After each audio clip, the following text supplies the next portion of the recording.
Bob.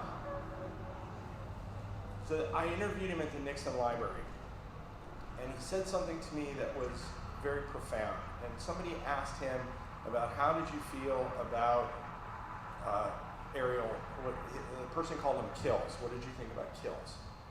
And Bob looked at the person, and Bob had a way of, he would touch your arm, and if he knew some people have mannerisms, then he'd touch your arm. That was Bob telling you that he was dead serious. That was about as serious as Bob got. But he grabbed my arm and he looked at me and he said, I was never out to kill the other pilot. I was only out to prove that I was a better airman than the guy that I was shooting at. That is a profound statement about Bob's character. And he was smart as a whip. You know, he went on, retired in the Air Force. He was the head of Project Blue Book, the Little Green Men. He chased aliens. And if you asked Bob about that, he would also answer, are there aliens? He would answer that with a question, are there aliens? You could never get Bob to tell you whether there were aliens or not. He wouldn't do it. But he was a fantastic man. And the thing that you have to remember is he was a good ambassador for all of these people. This happened at a time in our society when it should never, ever happen again. You know, with what happened to the Tuskegee Airmen. It should never happen again. And we should never allow it to happen again or tolerate it in our history. And if you look at these guys to a man, no matter who they were exemplary people, because you gotta remember what they had to go through just to be allowed to go out and die for their country. Think about that for a minute. Your own country puts you in a terrible position, right? Gives you crappy equipment, doesn't take care of you, but you still go out and, you know, will ultimately die for your country, and many did. So we have to remember what Bob and his compatriots stood for. I miss him, as I said. I tear up. I miss him so much. Most of, as you get older, you don't value relationships until you go to the tailplane of the airplane and you look at it and you know that all these guys are gone, or most of the people on that airplane are gone. Harry Stewart is still with us. And Harry, if you're watching this, we love you, man. Tuskegee, amazing Tuskegee pilot, but most of the people on the airplane are gone. So the best thing that we can do is to honor them, to give them the respect that they deserve, and as I said, make sure that this never happens again, ever. We can't do this. And you're going to hear about the story today, which is really heartwarming, and it's a fantastic story. And I didn't want to hit you with too much of a heavy thing, but it would not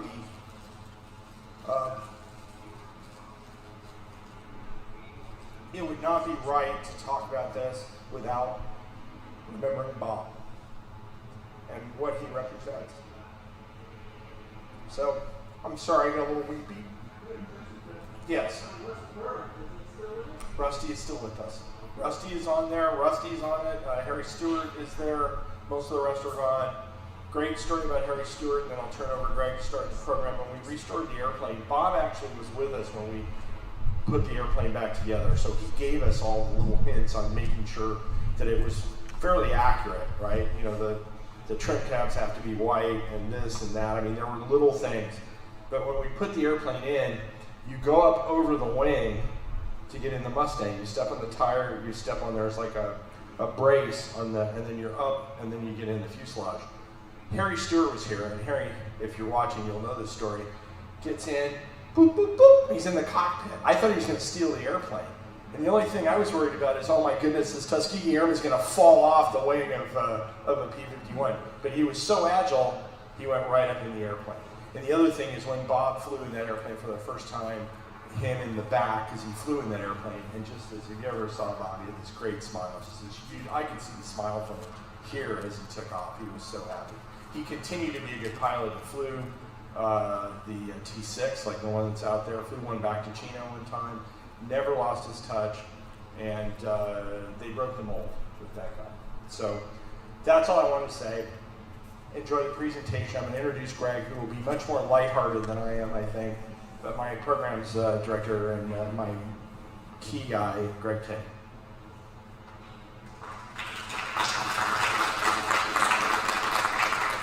I just want to thank Fred for keeping it light and not getting heavy and emotional. Thank you, Fred. You know what? But that's the honesty and the truth that we try to live here at the museum.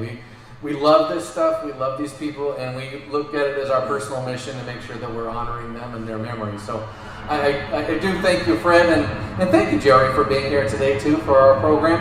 And thank you all for being here today. Now, if I could ask you all to please rise for the Pledge of Allegiance, we'll get started.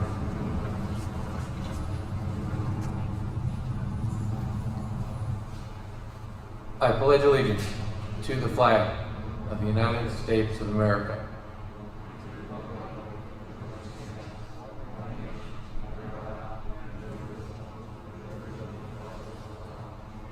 And I ask those that have served our country in uniform to remain standing, and the rest may be seated.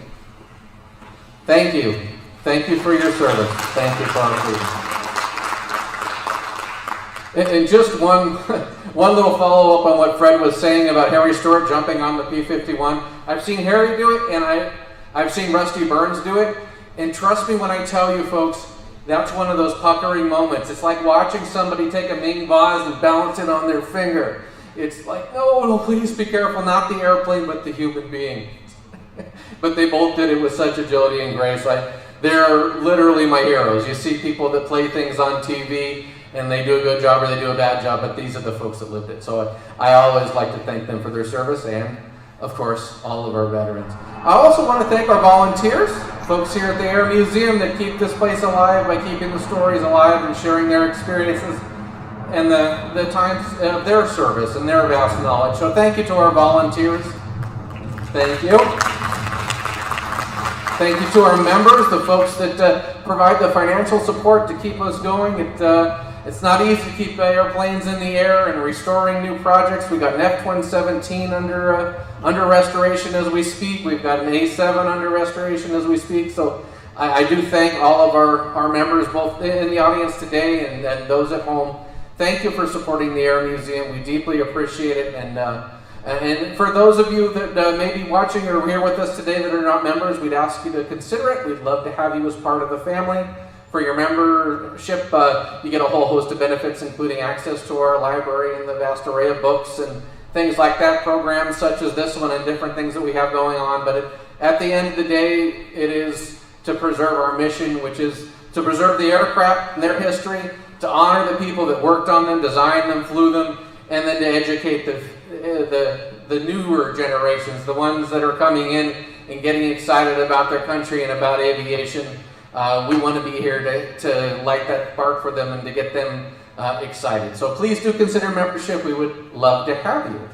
And now, talking about our program today, Red Tails and Liberators. I'm very excited to have Jerry Whiting back with us. This is our second go-around doing one of these presentations. Thank you, Jerry, for coming down. Jerry drove down from the Bay Area to be with us. Thank you. Thank you so much. Let me tell you a little bit about Jerry Whiting. He's a native of South Dakota. He graduated at the University of California, Santa Barbara, where he got his bachelor's degree and later earned his master's at John F. Kennedy University. And he went on to spend 28 years in law enforcement. Thank you, Jerry. Thank you for that service. Now, he's gone on. He's written 3 books in the areas of World War II. You can see he has books with him here today. You'll want to make sure to get a signed copy. One of his books, I'm Off to War, Mother, but I'll Be Back, Reflections on a World War II Tail Gunner. This is the biography of his father's combat experience in B-24s, and we're going to hear much more about that today.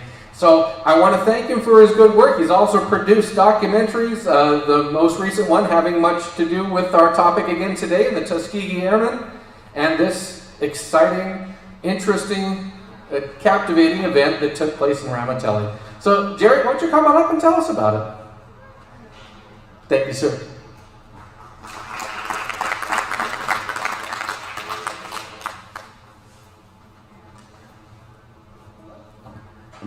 Can you hear me okay? Okay, I'm not good with this newfangled stuff. But thanks for the introduction, and I really enjoy this museum. I've never I've been to a lot of air museums, done book signings in different places across the country, and I've never been to a place like this. The people are welcoming, and I told Greg last year when I was here that I was so impressed with everything, but what impressed me probably the most was the volunteers. To have that kind of support, it was just very impressive. And I'll tell you a little bit how I got involved with this story. And a lot of times, you know, we hear stories that aren't too good. Last year I talked about the murder of a Tuskegee Airman. I'd investigated that and learned that this guy was murdered after he'd been shot down. This is a different type of story. And this is a 3-generation story. It's about my family. And I kind of take, it was so personal to me because when I first heard the story, I heard it from my dad, who was a tail gunner. And he, like most World War II veterans, he didn't talk much about the war unless it had a real moral to the story. And it was usually during a discipline situation, or if it was something that was not really combat related. And he told me as a little boy about these guys called the Red Tails. He said they were this all-black fighter group, and we got a chance to visit them. And it was one of the best experiences of my life. It was a break from combat, and so he told me about that repeatedly. And as I grew up, he continued to tell the story. And after the movie The Tuskegee Airmen came out, he went to different things where the Tuskegee Airmen group was there, but he never found any of the Red Tails. And when that movie The Tuskegee Airmen came out, he goes, no, that was about some different guys. These guys were the Red Tails. So he didn't put it together right away. But eventually he did, but he never got to meet and thank any of these guys. So I'll tell you more about that in a couple minutes. But what I'm going to talk about is the original incident, what happened, kind of the follow-up to it, how I got involved with Lucasfilm, and to bring the story more forward, and with some other people, to thank the Red Tails for what they've done. And so it's going to be a 3-generation story, basically of me, being the 2nd generation of my brother and my sister, my dad being the one who experienced it, and then my niece, the 3rd generation, and how she became part of the story too. So without further ado, I'm going to start out with something that's more about the end of the story. Hello, I'm Tom Brokaw, NBC News in New York, and I want to take just a moment out of your happy reunion time to pay tribute to this getting together of the Red Tails and the 485th Bomb Group. This is a great tribute to one of the most important moments in American history, and that is, A, the winning of World War II, which saved the world and gave us the country that we have today, but also the fact that we did it together, whatever the color of our skin, whatever our station in life, at home and abroad, in the skies and on the ground. We worked together as one. As Danny Inouye, the senator from Hawaii who lost an arm in combat, earned the Medal of Honor, said, it was a time in America when we were one fist, as he likes to describe it. You were one fist in another way. You were in the skies, African-American aviators and white bombers, bombardiers, pilots, gunners. You were working together. You were looking out for one another. That's the essence of the American way. So to all of you, the emblematic members of the greatest generation, I salute you, and I wish you the very best. That was something that Tom Brokaw did for us when we had our reunion. He didn't do it for NBC, he did it for us. And I think part of the reason he did it was my connection to South Dakota, because he's from South Dakota. I'll talk a little bit more about that later. I never got a chance to meet him. And I'm not going to spend a lot of time on this, but the stuff that I produced about it, the book, I'm Off to War, Mother, but I'll be back. I started writing that book when we knew my dad wasn't going to be with us anymore. My mom talked to me and she said, he'll talk about the war now, maybe you better get this stuff down before we lose him, since he's open to talk about it. And I think part of it was he realized his mortality, you know, and if he didn't talk about it, and it never intended to be a book, but it just kept growing and got out of hand. And then much later, when I decided that I wanted to get these guys together long after he was gone, I decided to produce a documentary, and I have no experience in this, but my attitude was the message is so important, and the message is so important, so much more important than the messenger, that I'm going to do it anyway. So that's what I did. And I'll tell you a little bit about the mission where the bombers were on that day. It was December 29th, 1944. The 45th Bomb Group, which was my dad's group, which they later made me the historian for the association. They were based in Venosa, Italy, which is halfway between Bari, roughly halfway between there and Naples, right in the center. And the target was the marshalling yard, the rail yard in Verona, Italy. And there were 27 aircraft that were going to bomb them. And they were part of a larger formation, but in the terrible weather, they got separated. So the 45th Bomb Group bombed alone. They had no fighter escort because it was a short mission, and they didn't feel they needed. There's one loss that day, which was a tragic loss as they were heading up over the Adriatic Sea. My dad and some of the other guys saw what looked like a sack of flour fall out of a plane, and it was a bombardier on another plane who'd actually stepped in the nose wheel door and fallen through it, lost his life that way. The weather was so bad on their return as they came down the Adriatic Sea. When they got to the spur of Italy, their group commander had taken off from the base, managed to get off in a B-25, and met the formation out there and said, guys, don't even try. You can't make it. We're snowed in. Don't try to make it. You can't, for a friendly field anywhere, you can't. The fighter fields are along the coast. They're not snowed in. If you can get through the muck, that's where you got to go.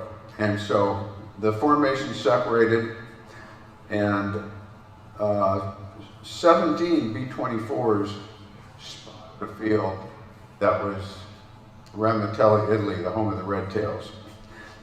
And most of the guys didn't know that it was a Red Tails field. They just saw this airfield, and there were a bunch of them along the coastline of the American fighters, P-51 and P-38 fields.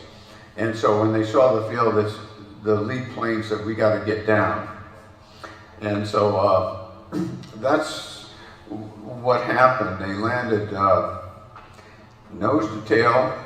The fighter field was short, and I later talked to Ted Lumpkin, who's been to this museum in the past, and he recently passed away. And he told me he was at the end of the field. He was one of the intelligence officer for the Red Tails, and he said he was just happened to be at the end of the field, and he heard this noise of an airplane coming in, and he said it wasn't our P-51, it was louder, and he said it just came screaming down out of the fog to the runway. And he said almost as soon as it touched down, he heard another loud noise, and he said, here comes another B-24, another B-24. He said they were coming B-24 after B-24, and he said we never had that many planes land there. Occasionally a plane would come in with supplies or damaged and needed help, but to see all these, he said it seemed like there were 100, and they landed, and he said our field was short and the taxiways were narrow, so he said as soon as they could get down, they get to the end of the field and they just stopped there. And then the other one would be in behind him. He said there wasn't room to turn around. So that's sort of what happened. A few of the planes were damaged. There were a couple very minor wounds, but anybody with major wounds would have gone to a different base where there was a hospital.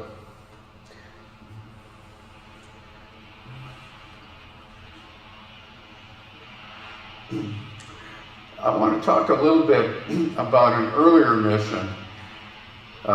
There's kind of an idea out there that the bomber guys didn't know who the Red Tails were.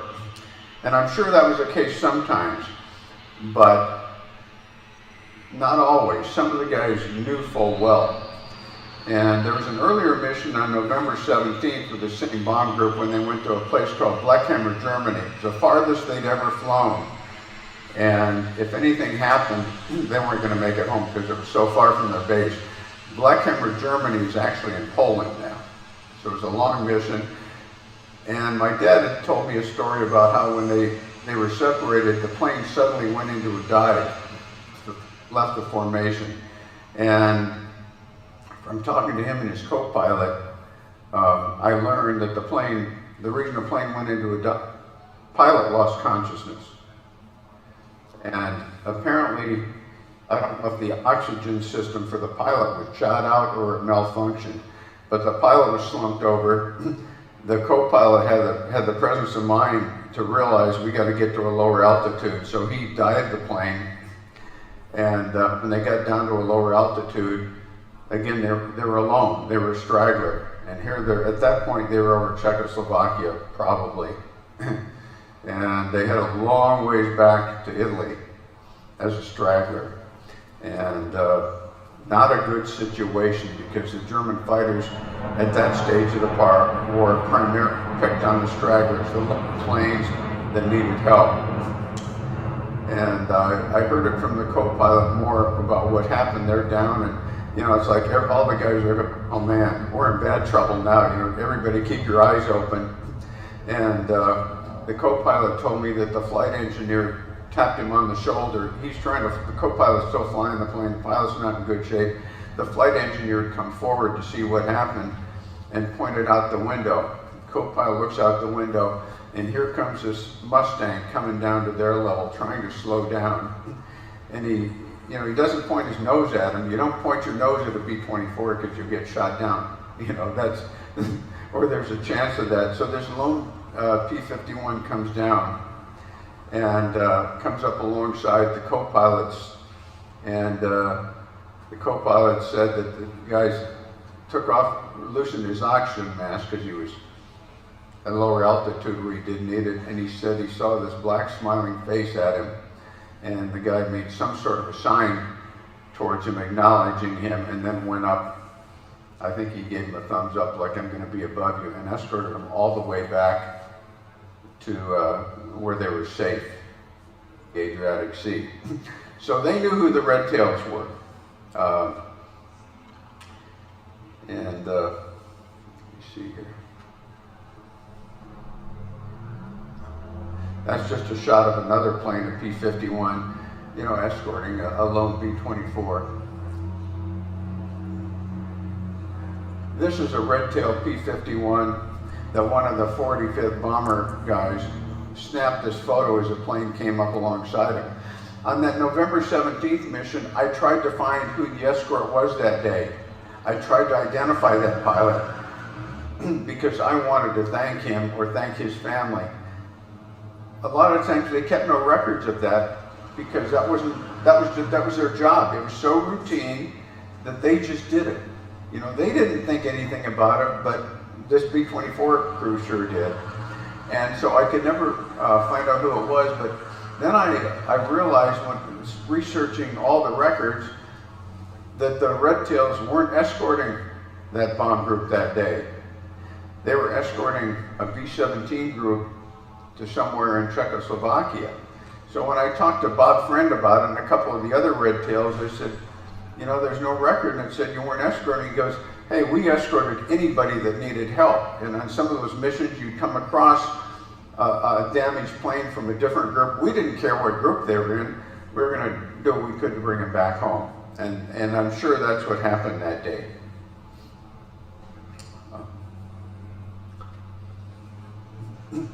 That's my dad's crew there. My dad's in where that blue arrow is on the top.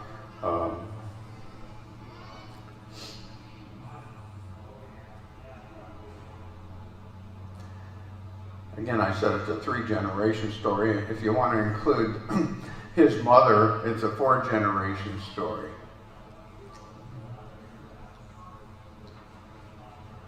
That's the route that they took on that mission. You can see where Venosa is, and they went along the coastline out to the Adriatic Sea to bomb Verona. And Ramitelli was right along the coastline, as were a bunch of US fighter bases.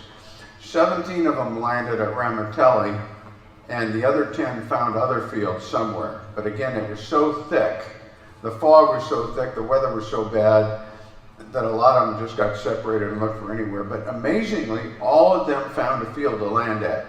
One of them crash landed and destroyed the plane, but the crew was safe. That's a picture of Colonel Tom Haig. He was the guy that went up in the B-25 and said, guys, you're not coming home today. There's no way you can make it. We got more than a foot of snow on our airfield, so find somewhere to land.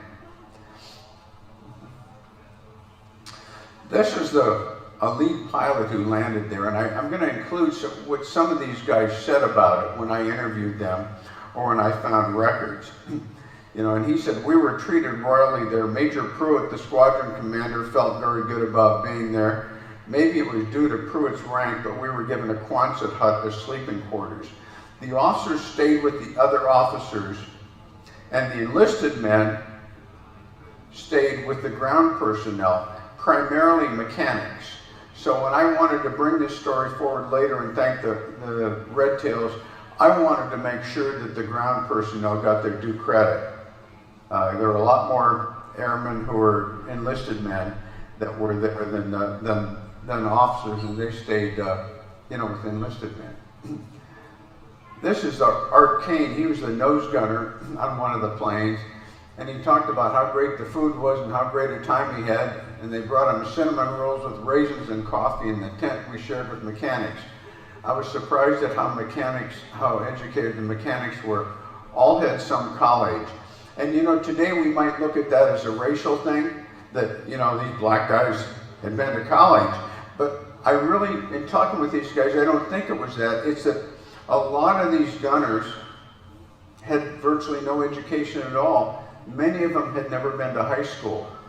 And that was the primary reason I think why they were impressed is, geez, these guys are really, some have been to college, and they lacked education. This is a bombardier who talked about what a great time he had and how he stayed in a tent with 2 different pilots, and his crew talked about their visit for months. And then co-pilot came back early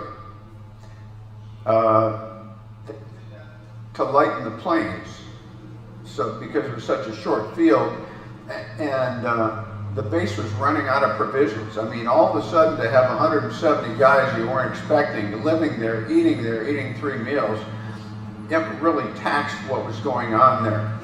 So they sent some of the non-essential flying personnel back by truck, and they went back on, most of them went back on New Year's Eve. But John Strang told me, he said he was always kind of upset because the guys on his crew were bragging about what a great New Year's Eve party he missed and how Colonel Davis had brought out the best booze he had, and all they had was gin and orange juice back at their own base. So he was envious of the guys who got to stay. He also, when he got out of his plane, when they first landed, John Strang told me that, he said, I stayed with the plane while some of the crew went out looking for what are we going to do here? Are we going to find, we can't go anywhere, trying to meet with somebody to tell them where they could stay. He stayed with the plane, and he said this mechanic came up and was admiring their plane, one of the Red Tail mechanics. He was admiring the plane and the note card. He said, Nudist K, gee, that's a nude woman on the plane. You're allowed to do that? Colonel Davis never would have allowed anything like that. And I don't have a picture of Leland Larson, but his statement was included in a newsletter at the base later, and it tells you the situation. We're treated like kings. Every one of the men was wonderful to us, and the quartermaster immediately sent to another field for food and 5 blankets apiece. We remained in the private tents with the men, and sleeping quarters were ideal. They insisted on serving us breakfast in bed and provided us with beer, PX rations, their own, cakes, Cokes, writing paper, and whiskey. And the New Year's Day dinner they served us was out of this world.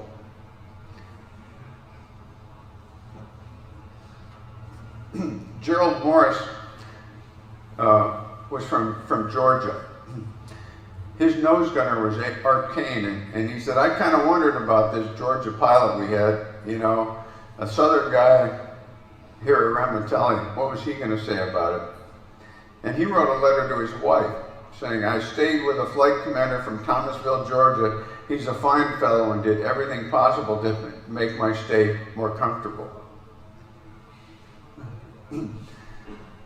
This is one of my favorites. This is Jim Scheibe, my dad's co-pilot. He wrote a letter once he got back, and I'll tell you more about it in a minute. But in this letter, he said, they treated us like kings. I slept with a pilot from Kansas City, and he couldn't do enough for me. He shared his PX rations with me and wouldn't let me get gas for his stove or water, etc. And this man clearly talked about it being a life-changing experience for him, and I'll show you a video clip a little later about, he was from Pittsburgh and grew up, you know, in a neighborhood that had some older brothers that were having some problems with, you know, the blacks in the neighborhood or in a few streets away. And he talked to me, and I put it more in my documentary when I interviewed him about how he just described it as a completely life-changing experience being there. And that surprised me. I didn't realize it had that big of an impact on him. Harold Kempfer was another guy, a ball turret gunner. He talked about how short the runway was, so the bombers had to park, you know, at the edge of the runway or side of the runway. They ran out of tents with the enlisted men, so he slept at his crew. The enlisted men slept in the enlisted men's club on tables and benches after the club was closed. They treated us well, and they're great flyers. That's my dad there. And he wrote wrote a letter home to his mother, and here's what he said. I stayed in a tent with Negro mechanics. They treated us very nice, and all of them were very educated. Again, the education thing. My dad was a farm kid from South Dakota. As far as he got was 8th grade, because there weren't any schools. You can't go to school if there's no school around. There was no high school. We had a big time listening to their stories. One thing he told me that he didn't write was he stayed with some mechanics who were very excellent musicians. My dad always loved music. And he talked about what great musicians these guys were and how much fun they had. And he went home early. He had to leave early and go home on a truck. And I think one of the reasons, aside from the treatment, was that they were out of combat. They were out of combat for a few days, and they'd been flying some of these long missions, and they had some fairly heavy losses, and they were just exhausted from flying combat. There was another plane that landed there from a different group, from the 455th group. And when I came across this photo, I knew it wasn't a 485th plane, but it turns out this is a plane that was from this one other bomb group that was there called Balls of Fire, and that shows some of the red tail mechanics with the plane.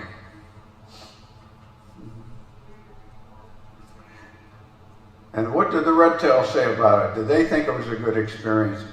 This is what Colonel B.O. Davis, commanding officer, said.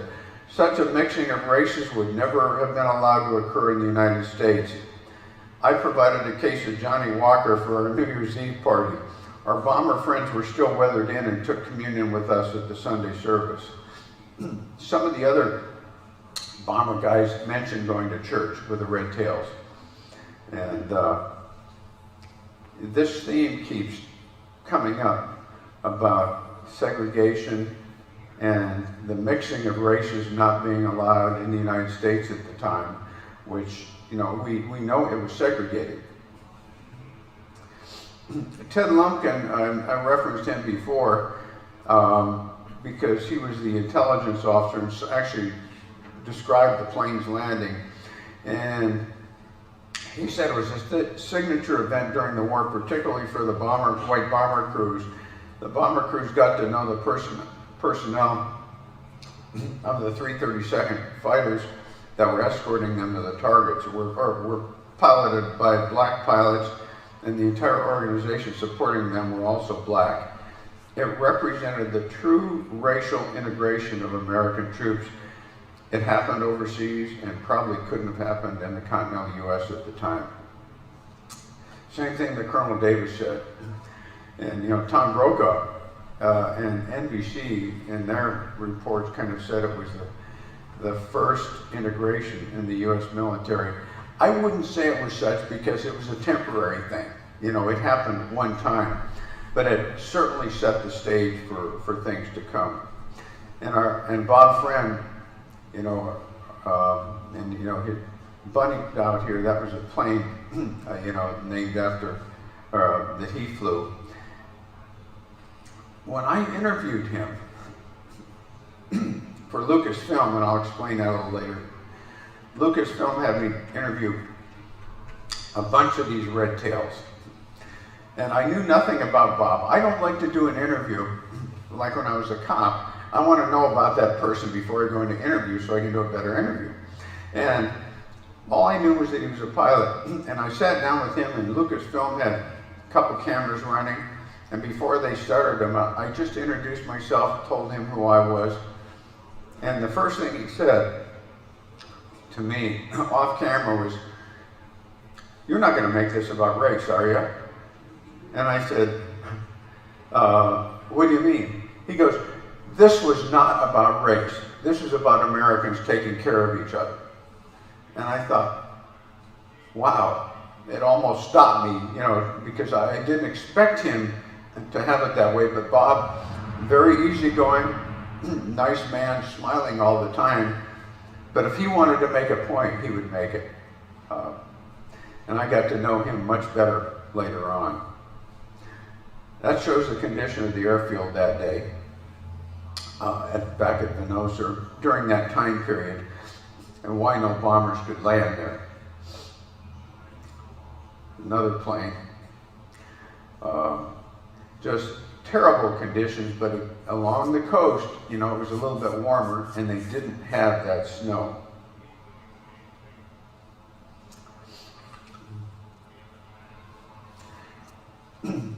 Here's Jim Scheib again. And again, he's my dad's co-pilot. He's still alive, still sharp, just a really kind of matter-of-fact man. And when the planes went to leave that day, my dad told me that, he said, the guys that stayed, I heard when they all returned that a letter was left in every plane. And I said, "What do you mean, Dad?" And this is when I was going to write my book. He said, "Well, the Red Tails left a letter thanking the bomber guys for coming." I go, "Really?" I said, "Did you see it?" He goes, "I can't remember, but I know there was a letter left in the plane."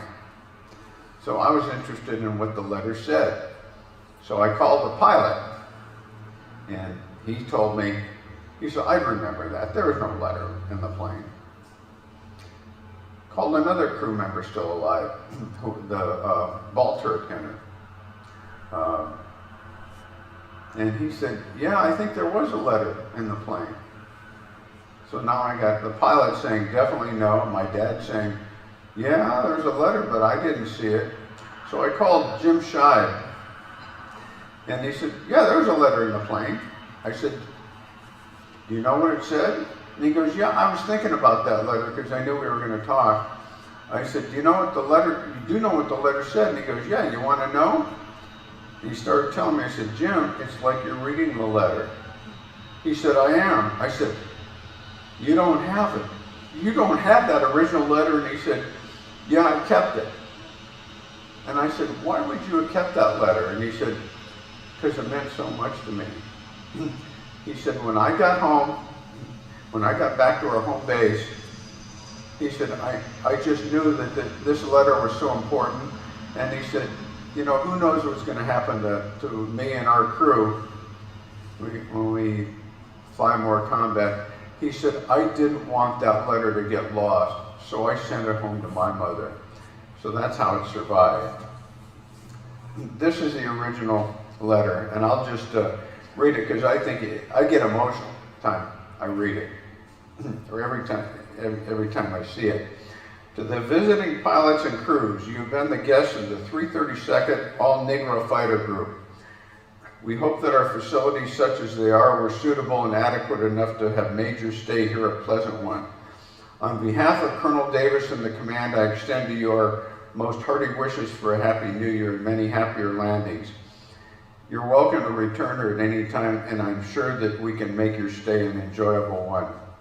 The pilots of this command have expressed their desires to have made clear that it's a pleasure to be able to protect you and look after your well-being, both in the air and here on the ground. Remember when you were up there and see the red-tailed Mustangs in the sky? They're your friends of the 332nd Fighter Group. Pardon me. Here's hoping for a quick ending of the war and a better and more peaceful world. Many happy landings. Eugene Weaver, Captain Air Corps Public Relations Officer. And that's a picture of Captain Weaver. And when I interviewed some of these, the Red Tails, they said, you know, nobody ever thanked us for this before. We're glad to get the attention now, but, you know, well, what I found was that that wasn't exactly the case, but again, it was war. You know, people aren't dwelling on things. They got a war to fight. But the 45th Commander, pardon me, the 45th Commander did send a letter, 2 letters. I never found the other one. He sent one to Colonel Davis, but he also sent a letter to Major Jones, who was in charge of the ground mechanics.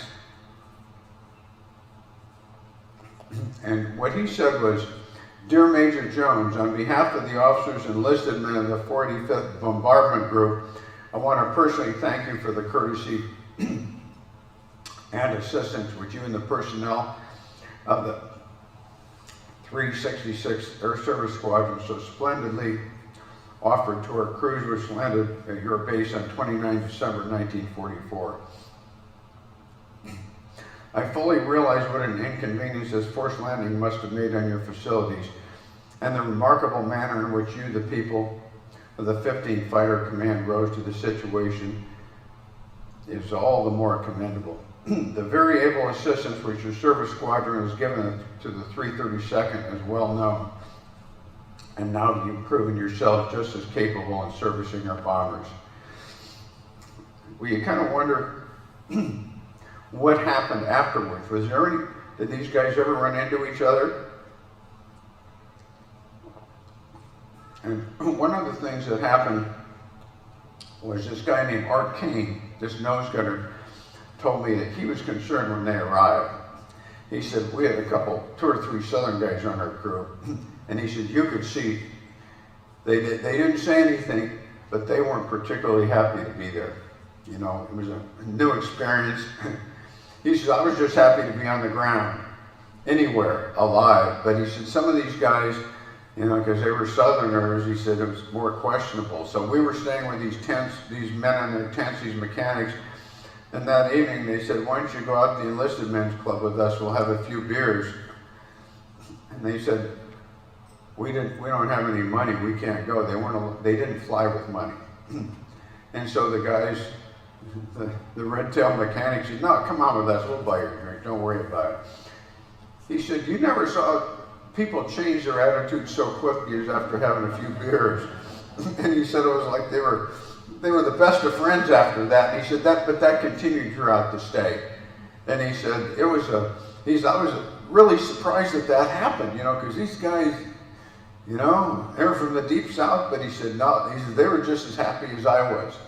And he said the next day we broke into our, the money out of our emergency flight kits in case we were shot down, and we were given some money so we could reciprocate. He also said that when they returned, they'd gone to a movie, and he said they were sitting on these planks, and he said we had bomb fin casings, because we were bomber crews, and the bomb fin casing made really nice stools to sit on. So he said when we flew back to our base at Venosa and the weather got a little bit better, our pilot and a couple of us loaded up our Bombay with all these bomb fin casings and took them back to Ramitelli so that they could have some decent seating in their movie theater. He also told me that he came back by ship with a bunch of 15th Air Force people. The ship was just packed, he said. And he said, be darned if he didn't see one of the red-tailed mechanics who was on the ship with him. And I said, he was on the same ship? He goes, yeah. And he said, I saw him, I went up to him, and he recognized me, and he said, we stayed with him for several days in their tent. And he said, did you get paid yet? Art said, yeah, I got paid. He goes, yeah, we're still waiting. Our pay's, since we're on the ship, we didn't get paid. And he goes, why are you asking? He goes, oh, there's a poker game. And he said, I'd like to get in the poker game. And he goes, hey, I'll loan you some money. He goes, no, I hate to borrow money. No, I'll loan you money. So he gave him $10. He said a few hours later, the guy came back and he had dollar bills hanging out of his pockets. He'd won big. And he said, hey, I'm going to split it with you. And he goes, no, you're not going to, I just want my $10. That was the deal. No, I want to give you half. And he wouldn't take it.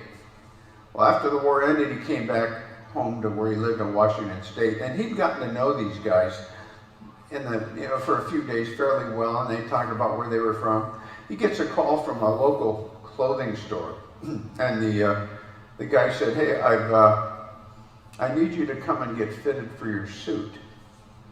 And he goes, I didn't order any suit. And he goes, well, why don't you come down here and I'll talk to you about it. So he goes down there not knowing what's up. And he gets down there and goes, hey, I didn't order any suit. I'm not going to pay for any suit because I did. And he goes, no, it's paid for. And he goes, what do you mean? He said, well, this black guy came in and gave me your name and address and left a bunch of money and said, I want to buy him a suit. I want to buy this guy a suit. Could you find him and have him come in? And he said, I know. Who else could it have been? It had to have been the guy that I loaned money to. So, other than that, I didn't hear of any follow-up friendships. Aren't they cute? I decided I wanted to get the group together. I wanted to thank the Red Tails, the ones who are at Ramitelli. As I was thinking about this, I got a call from a woman named Zelly Orr. She was the national historian for Tuskegee Airmen, and she goes, do you know anything about a bunch of bomber guys landing at Ramitelli at the end of December? I go, yeah, I do. And she goes, well, how do you know about it? I said, well, my dad was one of those guys, and he told me about it. And she goes, well, somebody said you had more information. And I said, well, do you have my book? And she goes, no. I said, well, I wrote a book about my dad, and in it there's a chapter about his visit there. And she goes, well, how come I don't know about that? I said, I don't know. I sent it to a copy of the book to a previous historian, and there didn't seem to be a lot of interest, and I was a little bit disappointed, because I thought it was such a nice story. And she goes, well, I'm interested. Have you ever thought about getting them together? And I go, yeah. And she said, do you have any money for it? And I go, no. And she says, neither do I, but if we don't do it, it's not going to happen with their advancing ages. So I decided to do it and put this reunion together. And I said, can you find some Red Tails? I don't want just Red Tails. I want ones who opened up their tents, who were there at that time. Because people come and go from groups. And I said, I want to specifically thank those people who were there at that time. She said, I'll find some. So she began searching. And I got to thinking, if we're going to do this at our bomb group reunion, we ought to have a documentary for it. Something to thank the Red Tails, but also for all the guys. And I thought maybe I should put it together. I mean, there's nobody else to do it. So I started working on it, got a friend from Minnesota to interview one of the guys, and I interviewed the co-pilot from my dad's crew and started to put it together. And I was having a hard time. So about that time, my niece moves in with us. She was from, been working up in Oregon and got a job in San Francisco. I live about 30 miles from San Francisco. So I told her, I said, you know, rent's expensive over there. You don't know if this new job is going to work out. So why don't you stay with us and save your money? It won't cost anything to stay here. So she moved in. That's her on the right there, the blonde. And so I was working on this thing, and she was there, and I started to tell her, you know, I'm making this documentary, and I said, didn't you take some film classes in college? And she goes, yeah, an editing class. I said, well, good, you're going to edit my film. And she goes, you don't know how to make a film. And I go, I know, that's why you're going to help me. And so she said, just let me watch it, what you've done. So she watched it, and she was kind of emotional. And when she got done and she came out, she said something, well, I said, is it that bad, you know? And she goes, well, you need some help with it. And I go, I know, but, you know, she said, well, I like this story. And I think at that point she asked like where I got the story. And I said, well, or something like that. And I said, well, it's your grandfather's story. And she said, I never heard that. I said, yeah. And she said, I never heard it. And I said, well, that's probably because you never read the book that I gave you about him. And I think she said, well, I don't read much. But I remember her telling me that she wanted to tell her friends at work about it. And 3 days later, I got a call from Amy Miller, the gal on the left. My niece had gone to work for Lucasfilm. And I wasn't trying to get any attention or anything for it. I just got her to help me. Well, she told people at Lucas, and they completed their film, The Red Tails, but it hadn't been released. So Amy called me and said, can we come? We heard this marvelous story. And I said, well, you know, I need to tell you something. This isn't a media story. It's too important for that. This is about the men. And she said, well, we'd sure like to do interviews if you're having a banquet. And I said, no interviews that night. Nobody's going to hang a microphone in front of my vets on a night that's really important. It's not a media thing if you won't, you know.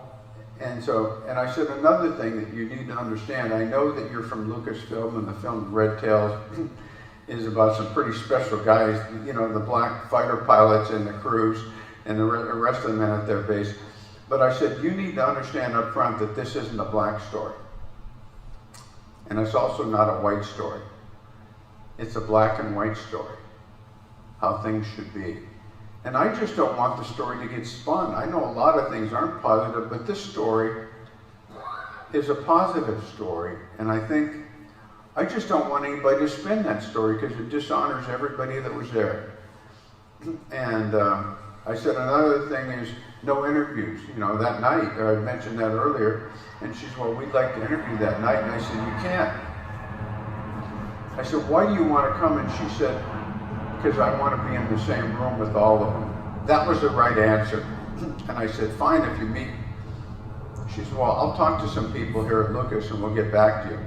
And she got back to me a couple days later, and I said, what did she say? And what did they say? And she goes, kind of the same thing I said, that people don't usually tell Lucasfilm what to do. You know, and I said, well, that's the way it is, you know. This is for our vets.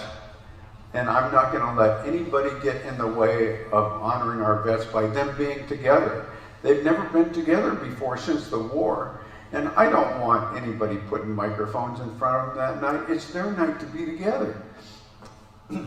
So she said, we're in. She said that, you know, other people said too that, so we don't usually have people telling us what we can or can't do, but, you know, we embrace it. So they were in. And as things move forward, oh, I had to throw that picture in. That's me with my niece. You know, back in the kind of early days, and that's when she was staying with us. That's the reunion. The men at the reunion. But before the reunion, I'd had inquiries from different newspapers, people wanting to come, and I just kind of said no. Because, I mean, it was like they were pushy with me, and it doesn't go over real well. I'm a real easygoing guy until you kind of push me too far. And so I just said, no, this isn't a media event. Lucasfilm is going to be there. But what happened was Lucasfilm said, if there's anybody that you'd like us to share our footage with, let us know. You know, we'll be happy to share. And so I said, okay. So the day before I left for the reunion, which was in San Diego, I got a call. And this woman said she was with NBC in Burbank and wanted to, you know, and I said, she said, we're going to do interviews at night, night of your banquet. Just tell me what hotel, I know the date, what time did it start? And I go, hold on, no, you're not going to do interviews that night. And I said, among other things, she said, why? I said, well, among other things, you're not invited. I don't know who you, and she goes, do you know who you're talking to? And I said, yeah. Do you know who you're talking to? And she said, what do you mean by that? I said, I'm the guy with the keys to the door, and you're not invited. She goes, whoa, it sounds like you don't like the news media. And I said, I said, no, it's just that I know the news media. She goes, what do you mean the news? You know the news media. And I said, I spent about 28 years in law enforcement. Do I need to say anything more? And she goes, oh, okay. And I said, hey, listen, this is not designed to be a media event, but, you know, there's some other people that are coming that can handle cameras pretty well. And she goes, really? We're experts with cameras. We have professional people with cameras. I said, well, these people seem to have some pretty good people too. And she said, and who are these people? I said, Lucasfilm. She goes, no way. Lucasfilm's coming to your reunion, but you won't let us come? And I go, yeah, they're going to follow the rules. And so I said, why don't you give Amy at Lucasfilm a call? Maybe she'll share some footage with you. So Amy called me and she goes, that woman was screaming at me. She wasn't happy with you at all. And I go, well, she'll get over it. You know, this is, and she said, Amy said, do you know how big this is? This whole event is? And I go, yeah, this is probably the biggest event in my life. To be able to get these guys together, and nothing's going to get in the way of doing that. Honoring them. And she goes, well, you know who that was you were talking to? And I said, yeah, it was some TV person from Burbank. She said, is that who you thought it was? And I go, yeah. And she goes, no, that was the West Coast producer of the NBC Nightly News. Does that make a difference? I go, no, I don't care who it was. And she said, well, after she calmed down, she agreed to all of your rules, so I told her she could come. Is that okay? And I go, ooh.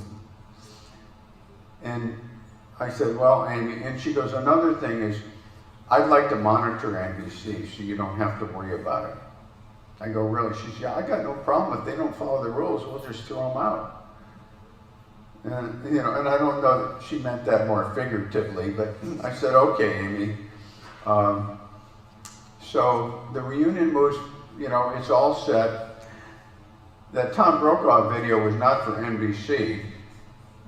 Tom happens to be a relative of Megan on the other side of the family, and he lived in the Bay Area at the time, and he was helping me move Megan, the her distant relative, and he said, you know, I've got a winery. I want to supply all the wine for your whole event. I said, well, thank you. He said, do you have a budget? And I go, no. And he goes, well, I want to help. I really want to help. I said, okay. Thank you very much. And he said, do you think there's any chance I could come? I said, well, Bob, you're kind of family, you know? And he says, I'm not your family, but I would just love to come to this. I said, well, you're supplying the wine. Of course you can come. He goes, oh, thank you. He said, I know I shouldn't ask, but my college roommate is he's really into World War II stuff, and he's written a couple books, and he's really, you know, into this stuff. Do you think I could bring him? And I said, well, Bob, that's getting farther away from family, and he goes, no, I'm sorry I asked. I said, yeah, no, don't be sorry you asked, but I just have to kind of, you know, keep this thing from getting too big. He goes, no, I understand completely. And I said, by the way, if he's written books about World War II, maybe I've heard of his name. And he goes, and he was your roommate? And he goes, yeah, at the University of South Dakota. He said, I'm sure you heard of him. And I said, who is it? And he goes, Tom Brokaw. And I go, well, maybe we'll reconsider here. And so Tom couldn't make it to the reunion, but he did that video thing, that video intro. And all the vets just loved it that night. And Lucasfilm, as we were getting along, and this says more about me than it does about Lucasfilm. I just got so, I don't think I was uptight, but I'm so directed in making sure that things worked, that Amy from Lucasfilm called me and she goes, are you having the food catered for the banquet? And I said, I don't know. She said, do you have a budget for it? And I said, no, but we're going to make it work if we have cold cuts. You know, this is not about the food, it's about them. And we got to do what we got to do, Megan, and Amy, and I said something like, if you really don't like the food, you know, if it bothers you, you know, you don't have to come, but this is more important than the food. She goes, no, don't misunderstand me. We want to take care of the dinner for everybody. I go, really? Then she goes, yeah, we've got an advertising budget for a film coming out. We'd like to use some of that to pay for everybody. And I said, okay. And so, and she said also, how are you going to pay for the Red Tails to get out here to California if they're not from here? She said, some are from back east. I said, we're trying to raise some money for that. And she said, but you don't have a budget for that either. I said, no. And she said, we want to pay for that too, out of our advertising budget. And she said, another thing you mentioned to me that stuck in my mind is you said, this is not a black event or a white event, it's a black and white event. She said, I listened when you said that. And so if there's any of the bomber guys that can't afford to come, but would like to, we want to pay their expenses too. So I've got to say that about Lucasfilm, they really stepped forward. After the banquet was when we showed my documentary, and before we introduced that, that's Zellie Orr, the National Historian for Tuskegee Airmen at the time. The man is a guy by the name of Allie Peake. Allie Peake was a mechanic. When they gave out the Presidential Gold Medal, he's from Detroit. When they gave the Presidential Gold Medal and President Bush gave that to the Tuskegee Airmen, Allie was invited, but he couldn't attend because he taught Sunday school and he couldn't be away from the kids at Sunday school. So we convinced him that plane photo of Geraldine was actually his plane. He'd never seen a picture. I had it, contacted him, and we persuaded him to come to this event but he had to leave on Saturday because he had to be back to teach Sunday school on Sunday. So we presented him with the medal. Zellie did that night, and he just broke down when he got it. These are three of the 485th guys. Jim Scheid, my dad's co-pilot, Art Kane, and Harold Kempfer. And they were just so thrilled to be able to thank the Red Tails. There's some of very seldom at this reunion, and it went on for about 3 or 4 days, very seldom did you see any of the Red Tails together. They were out mingling because they were as interested in talking to the Bomber guys as the Bomber guys were interested in talking to them. That's Bob Friend on the top there. This is a group of them together, having a good time.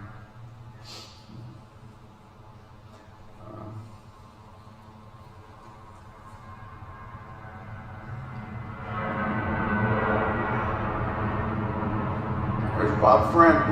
We had our business meeting, and the 45th business, some of the guys would get up and tell stories. And we invited the Red Tails, had no idea that Bob Friend would have a story that he wanted to tell. And he got up to tell his story, and he could barely get through it without laughing. And everybody, really enjoyed the fact that he felt so at home. He also attended other reunions after that. We kind of adopted him, and he made every effort to be with us. You were forced to land in Grand Valley. Jim, what was it like landing at that base? And I think the majority of us were really surprised when we found so many black faces. Jim Scheib and the word got Ted around real Lumley. fast that the entire base was black. I don't think that they realized that the Red Tail fighters were flown by black pilots, and that they were supported by black personnel, and they were surprised, very pleasantly so, I think. I do remember, though, talking to black pilots. And at first it was a little bit uneasy, we're feeling each other out. Pretty soon we were just pilots talking. And it was a wonderful common ground. That's when we began to learn, well, there's no difference here. How do you think it changed your attitude, the attitudes of the guys around you?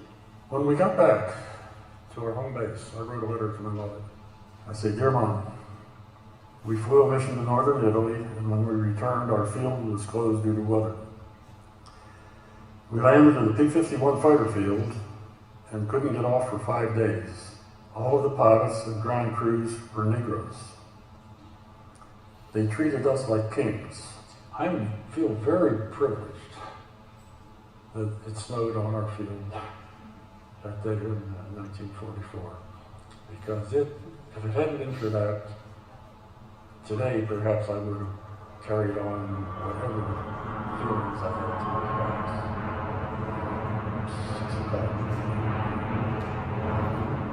that event set me on course for the rest of my life, and my influence on my family about segregation, the whole map of civil rights in the country. And I think it was good for posterity, good for the Air Force, and good for the civil rights movement, and I guess from all standpoints it was a positive experience. That's them saying, what kind of the message I had. But I just feel so lucky that I was able to bring part of the story forward. And NBC Nightly News, that clip was from an outtake from the NBC Nightly News story that night. And we don't often celebrate when things go right, if it's at a time when things normally aren't going right. And I spoke to one of the people from the Tuskegee Airmen Group, a younger person, and I said, I was a little disappointed that the story really didn't get more attention. I mean, because it's so positive. It really is. And what she told me, she goes, well, I agree, but she said, that wasn't the norm. And I said, isn't it just as important if it's the exception? Isn't it maybe more worthy of being celebrated if it's the exception and still happens? She said, I agree with you. So, people can have different different views and opinions, but I believe it was truly a wonderful experience, and I've spoken to probably 30 or 40 children of the airmen who were there, and their lives were impacted in much the same way as mine has been by my dad when they heard the story being passed on from their fathers. So overall, it was a wonderful experience. Any final questions or anything? I'll be hanging around here if you have other questions or comments you want to make, but if there's anything you want to ask me, go ahead. Yeah, let me come around with the microphone in just a second, if we would. And before we take the questions, I just wanted to let you know, Jerry, Karen Crumlich, you got John Bertram among a host of people, as well as Candy Miles is watching at home, and she says she was at the reunion in San Diego, and both of them wanted to say hello to you. So how about a hand for our speaker today, folks?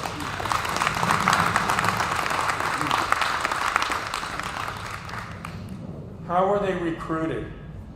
How are the Tuskegee Airmen recruited? The Red Tails? Well, I'm not the expert that other people are on that, but a lot of them went and volunteered. I mean, they were interested in getting into the war. One of the guys I spoke about last year wanted so badly to get in that he went and had foot surgery so he could pass the physical to be in. But I think many of the men, probably most of them, went and enlisted. Were there any barriers to them getting in? Did they have to try to talk officers into allowing them, or did they just, were there any barriers? Were there any barriers to them getting in? I think there were a lot of barriers. I think only the very best were accepted at Tuskegee, and they went through, in many cases, so much more training than any of the white pilots to be considered qualified. I think it was just a very tough experience to get. The standards were so high, and there were so few of them that were accepted into the program and actually made it through that actually passed all the flying tests to be considered Red Tails. Question over here. How did they get the name Red Tails? Where does that come from? Well, I've heard different stories, and I don't know which story is true, but the one of the stories I heard was that the different fighter groups in Italy their tails were painted different colors, and I know there was a group their tails were painted red. And one of the stories I heard was just that it was a color, I never heard of the other groups being called, well, actually there was a group of checkered tails, and and some of the bomber guys would say, oh, that was one of the checkered tail guys. So, I don't know the true history of it, but I do know that they painted the tails of the planes different colors. Another question back here.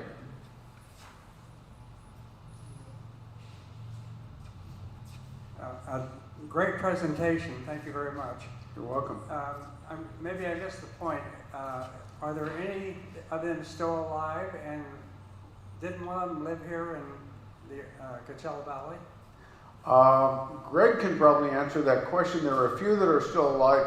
Harry Stewart's still alive. We've lost a bunch of them in the last couple of years, and so I don't know. Are there any of the Red Tails that still live locally that are alive? Rusty Birds is still with us here in the Coachella Valley, yes. Yeah. It's kind of like with the bomber guys. Boy, there's so few of them still alive, and it's really a sad thing, but I'm just so grateful that I got to know many of these guys over the years. Any other questions? No? Well, I appreciate being here. I hope you enjoyed it, and like I said, if you have individual questions or comments, I'm happy to try to answer those. And Jerry, before I let you get away, and for the folks at home on the camera, can you tell us a little bit about your books and a little bit about how folks at home, is there a website they can go to? Oh, yeah. Okay. And one of the things that I may just mention at that when I had the reunion, I kept my books out of it as far as mentioning them or anything, because I didn't want it to be about that. If it becomes about me, then I'm doing the wrong thing. But the book, you know, I'm off to War Mother, but I'll be back, is, you know, the story of my dad's war, so to speak. And, you know, from the beginnings of growing up in South Dakota to his combat overseas, along with stories of other things that happened when he was flying on those missions. I included a few things, like the story of a bomber, a navigator who was blown out of his plane without a parachute and survived, falling several thousand feet. So it's not just about him, but it's things that happened on the missions. The other one, News at Ramitelli, that's the video I made about to show, and it wasn't designed for commercial use, it was designed to show the men at the reunion. And where they're available, my books are available on Amazon. That's probably the easiest place to get them. There's other books I've written too. The videos, I didn't really intend to have them, you know, make them available commercially, but I do have some videos if anybody's interested on that. Okay? Thank you very much. Thank you, ladies and gentlemen. Thank you all for joining us.